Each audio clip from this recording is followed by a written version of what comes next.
Hi, everyone. Can you hear me? Yeah. Michael Hope Simpson in the Valley and also on the Eastern Shore, some footprint on the Eastern Shore. And I realize I'm doing a little bit of everything with housing. So I'm hoping to make the rounds here today and chat with people. But wonderful work that people are doing. Kevin in particular highlighted culture as an issue. And I've been doing little rants about, the growing individualism, sort of what I would call hyper-individualism that's, being fueled by various systemic and political and other issues. And I'm just curious, like all of you have a background in, supporting people, building capacity, and Laurie's background. And Laurie, you talked about capacity building with co-housing. I'm just wondering, where do you see the promising things with culture change and the kind of learning that needs to go along with this? Are there organizations that are providing that? I'm always concerned that we're going to lose some of these traditions in Nova Scotia, like the adult ed tradition, Tannenberg Center's great work over the years, et cetera, et cetera. What is available? What do you see as promising around culture change and the kind of learning leadership and facilitation, et cetera, et cetera?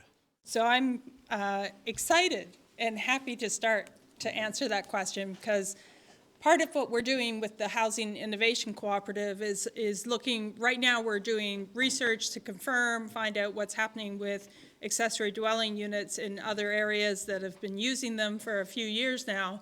But ultimately what we want to do is also look at capacity building, and in particular by teaching people what they need to know to be able to put an accessory dwelling unit on their property or to be able to downsize.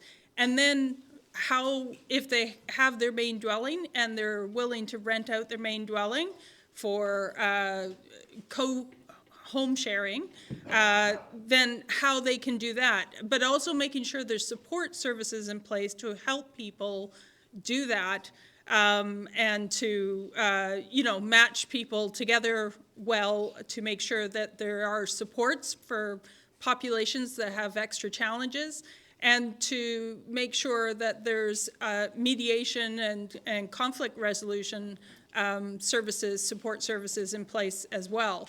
And then the other thing that we're looking to do, besides doing education around that, is also looking at the role of cooperatives in how housing cooperatives have a long tradition, more so out west than here.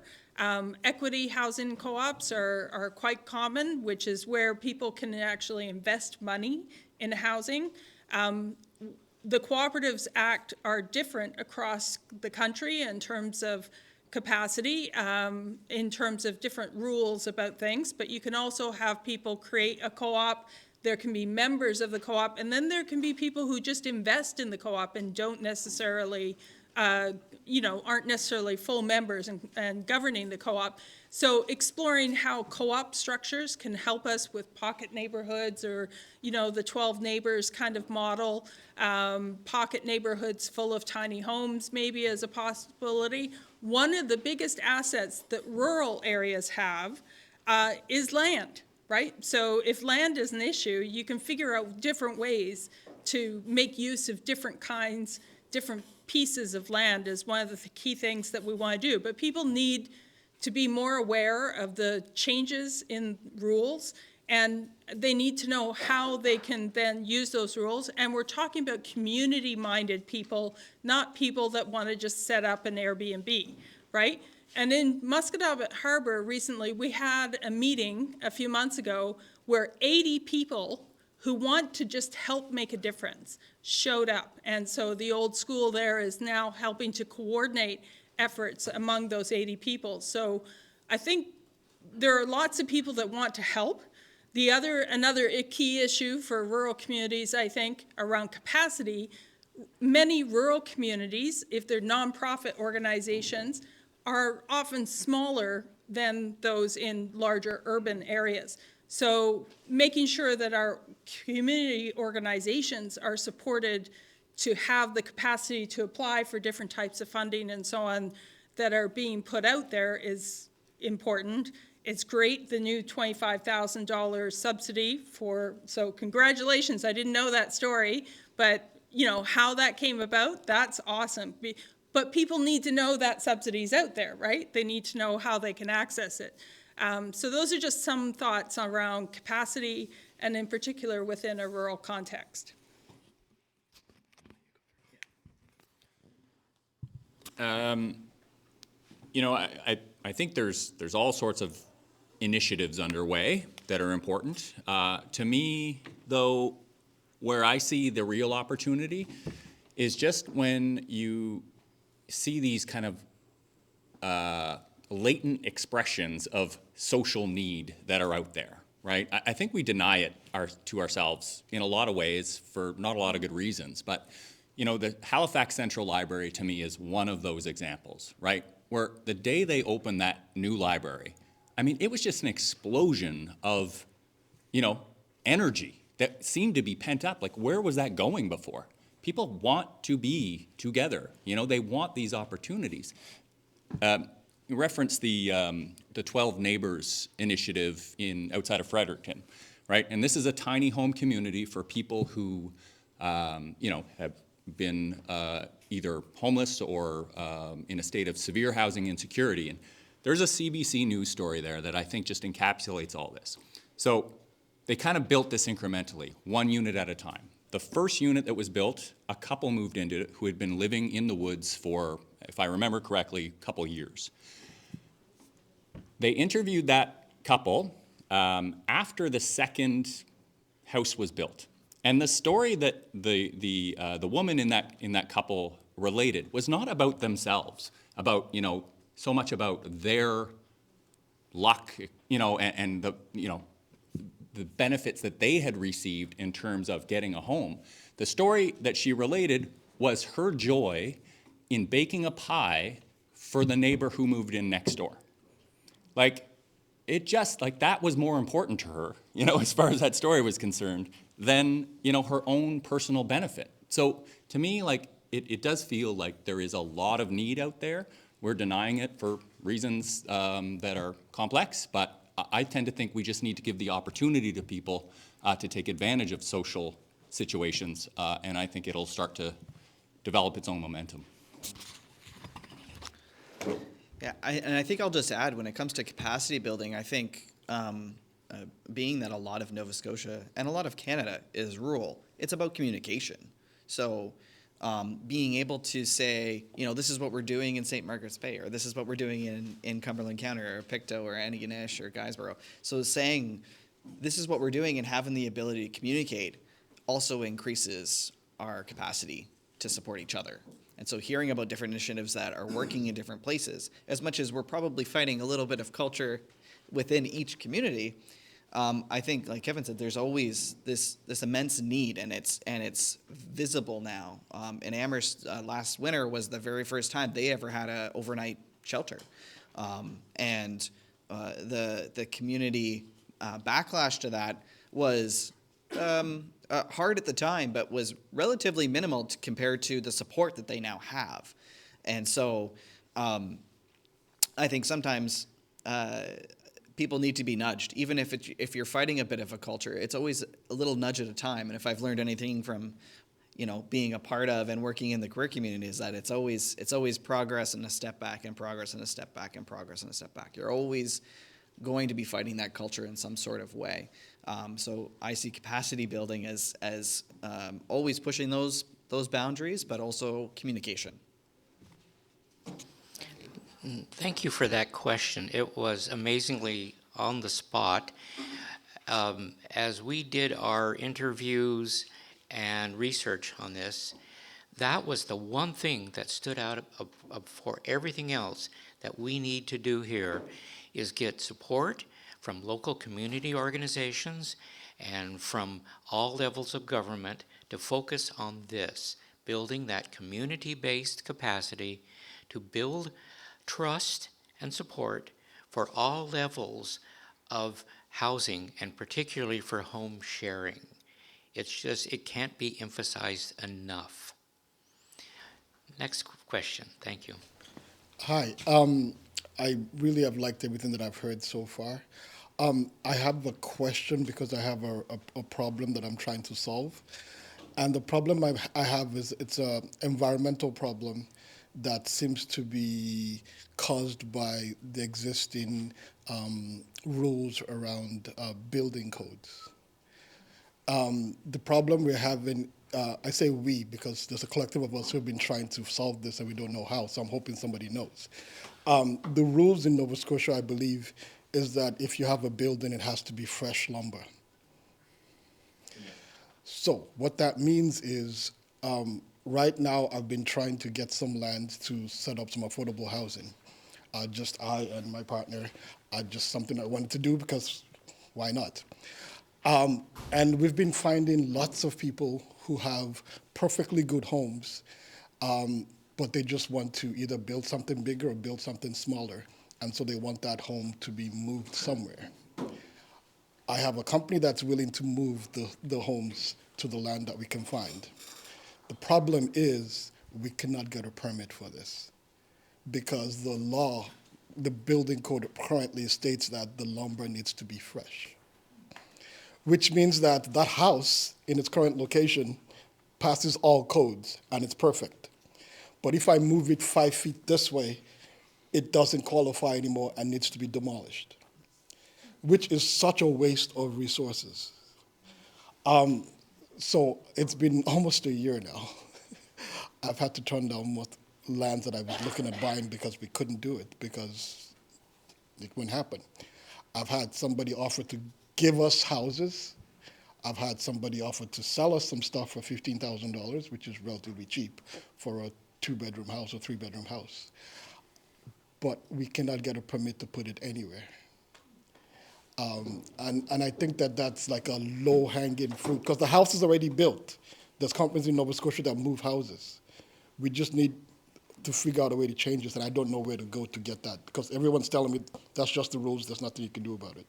So I'm just wondering if anyone knows anything about how to convince our province to change the building codes so that we can actually have perfectly good housing used as opposed to just moving it somewhere else.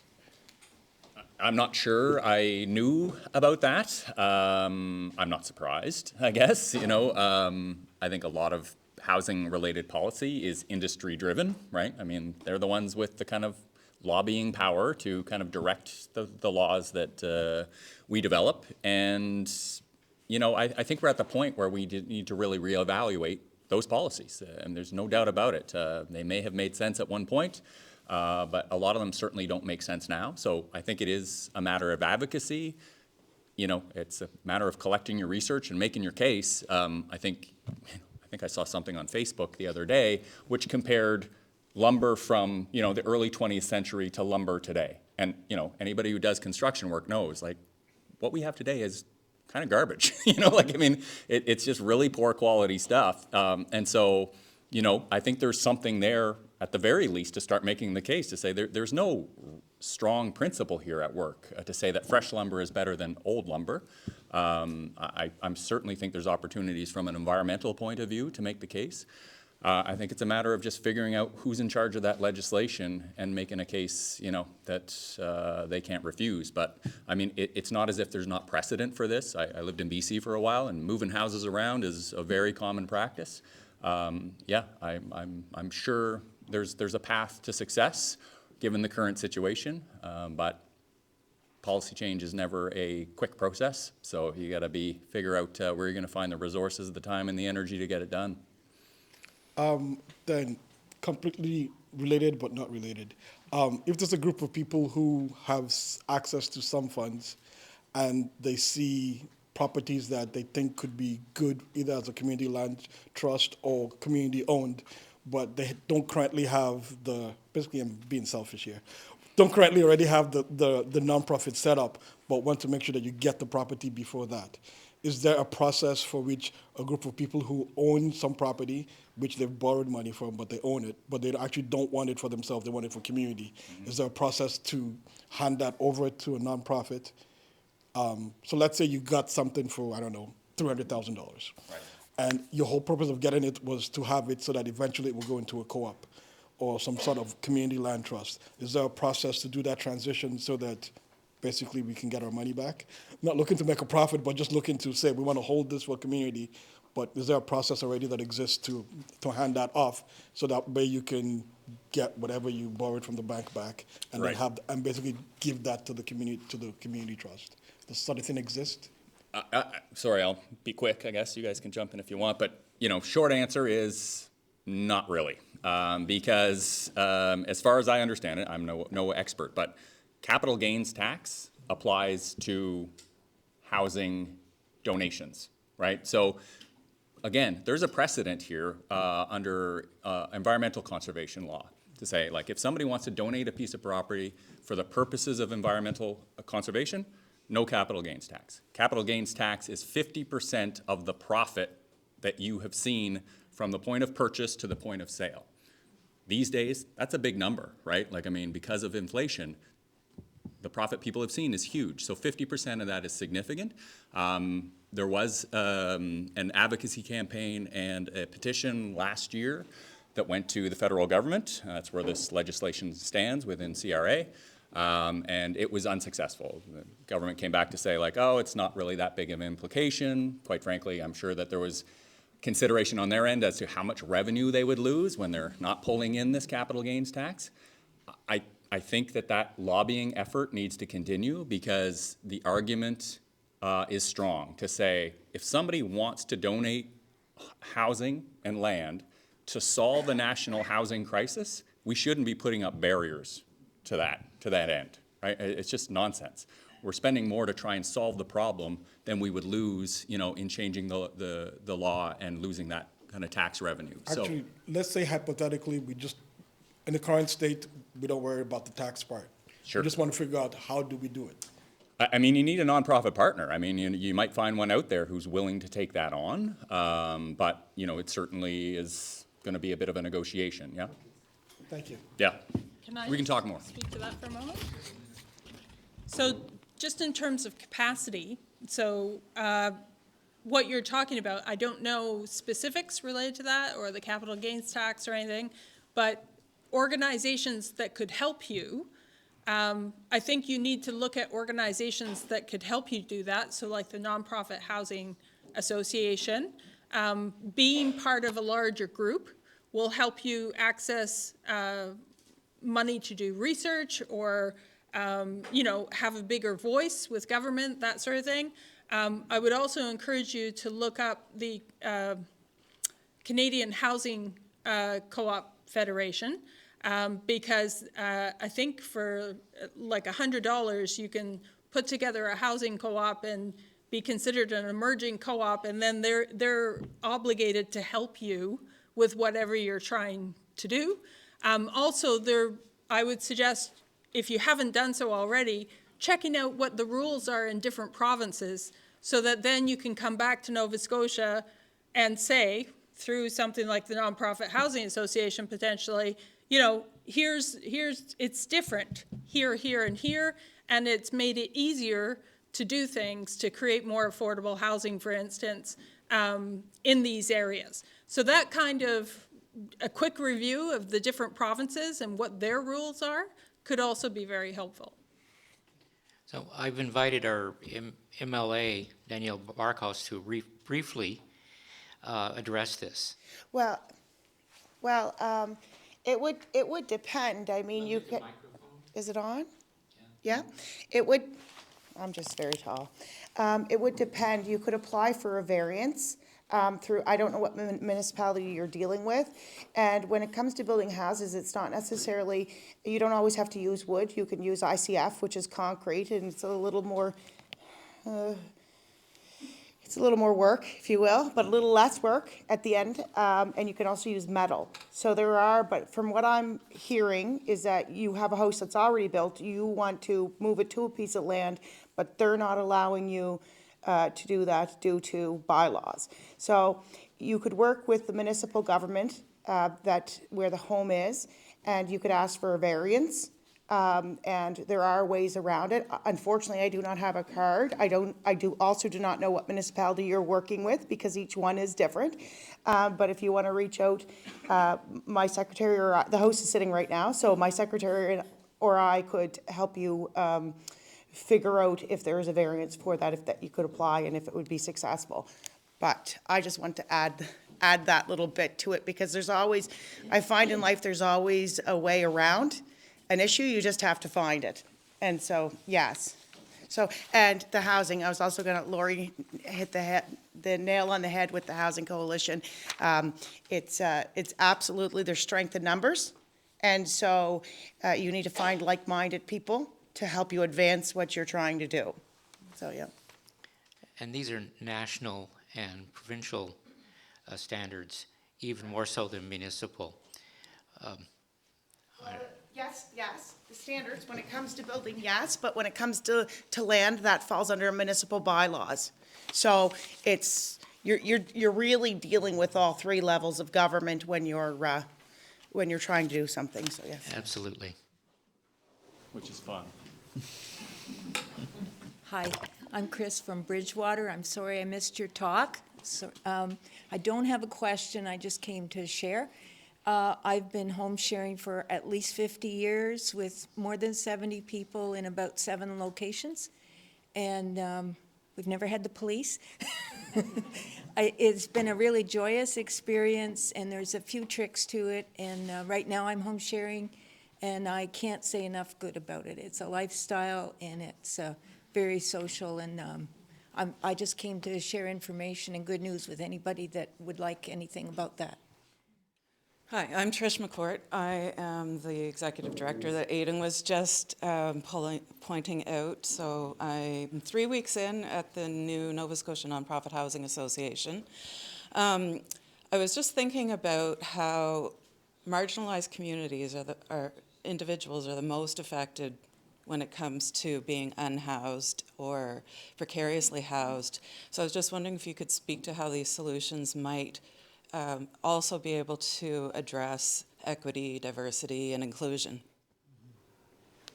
Thanks, Trish. I think what comes to mind for me when doing any kind of community work is always asking the community. And I think that's one way in which we can try and address, diversity and equity and inclusion, is to have a process in which we engage community in all parts of our community in order to really develop what the needs are and how to address them.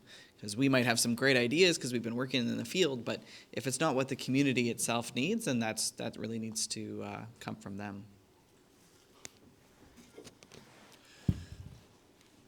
I mean, I think there's real opportunity in this from the point of view that in a lot of other cultures, outside of what we know as the kind of white Eurocentric kind of culture that's dominated this space for a very long time and really dictated what the laws, the policies, the built standard looks like. A lot of other cultures are really used to home sharing, right? Like intergenerational living is very common. In some cases because of need, but in other cases because it's really fundamental to who they are, how they operate, the value system at play. So I tend to think that there's not only opportunities for them in terms of accessing resources, there's opportunities for them to have their cultures validated and understood and to be kind of like, become part of this, leading the solution, right? So for the land trust, I tend to think that there's a point at which we really need to interpret how other cultures look at land stewardship on a collective basis. I can talk about it all day, but fundamentally, I don't think I quite understand it, right? It's academic to me, it's not experiential. So I think there's a lot of conversations that need to happen.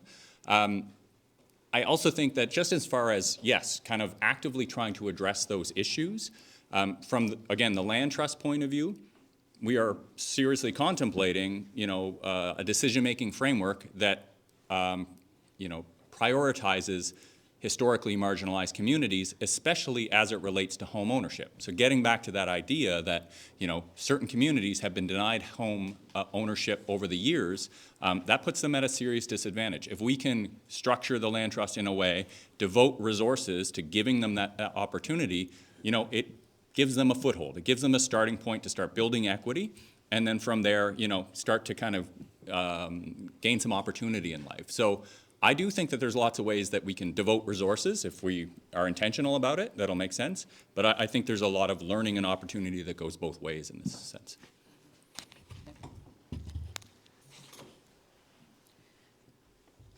So I actually live with a mental illness called bipolar disorder, as well as back issues now. Yay. Bought my first cane this week. But so it's interesting because I've been living with mental illness for close to 30 years. I've been living with mobility issues for the last few months, and so that makes me very aware of things. Plus, I'm always, I guess because of my own experience, I spent 10 years on disability benefits, and so I'm always hyper aware of inclusion, and we need to be inclusive in mainstream initiatives, larger initiatives that are happening. But there is also power in people who are from equity-seeking groups or marginalized groups being able to come together themselves and build agency and build capacity. And so, for instance, on the Eastern Shore, Anita, who is here as a co-founder, we created Eastern Shore Mental Health. And really, it started as like a Facebook group, just for people to be able to connect with each other. And I forget, how many people are on the Facebook group now? Almost 1,000. Almost 1,000. And we started that in about 2007, right? So, it took time to build that, but there is now a very solid group of people who are supporting each other and who are connected and who are building agency and getting more and more involved in different things. Anita's been very involved in helping people do home sharing and matching people up. And she's 100% volunteer. So, we have people in our communities, but like people coming together who have been marginalized also need supports, right? We need to build capacity in those organizations, because the other thing that historically happens is those organizations do not have a lot of capacity. They don't have the resources, they don't have the consistent resources to build the capacity, to be able to compete for funding, to be able to articulate what their needs are, to be able to build that agency that takes time and effort to build. So it's not just about making sure whatever organizations we already have are inclusive, but we should also be supporting Black-led organizations, African Nova Scotian-led, Indigenous-led, people with mental illness-led, like helping groups to come together who themselves have various challenges and helping them to have agency of their own. So, that old saying, nothing about us without us, really making sure that they have the resources they need to be able to speak out and articulate their needs and to act on what they think they need as well.